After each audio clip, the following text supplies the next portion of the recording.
conseil d'administration, je suis en profond désaccord avec une décision que mes collègues du conseil veulent prendre. Cette décision est prise. Que puis-je faire? Je peux faire inscrire ce qu'on appelle ma dissidence. Que signifie ou quel est l'effet plutôt de cette dissidence? Elle permet de s'exonérer de sa responsabilité si jamais il devait y avoir une poursuite par quelqu'un fondée sur la décision du conseil d'administration.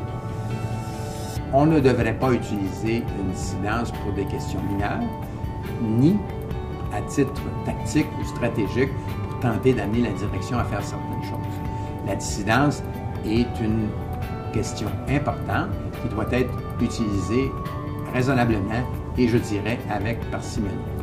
Si par ailleurs vous faites inscrire à l'égard, par exemple, d'une acquisition importante votre dissidence, cette dissidence ne vaudra pas cher si par la suite vous restez au conseil et vous approuvez une série de décisions, d'application de la décision avec laquelle vous n'étiez pas d'accord.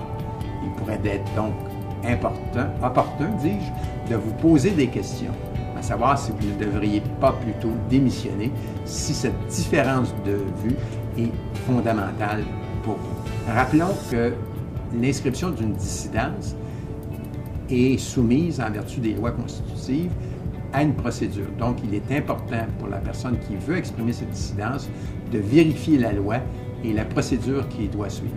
À titre d'exemple, permettez-moi de mentionner qu'un administrateur qui n'est pas présent à une réunion est présumé avoir approuvé une décision prise par le conseil s'il ne fait pas inscrire sa dissidence dans les 7 jours de la prise de connaissance qu'il a de la décision prise par le conseil d'administration.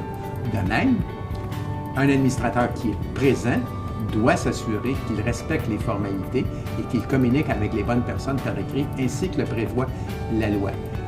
L'administrateur qui a voté en faveur d'une décision et qui aurait eu un changement d'idée par la suite n'est pas admissible à exprimer une dissidence au sens et avec les effets que prévoit la loi à cet égard.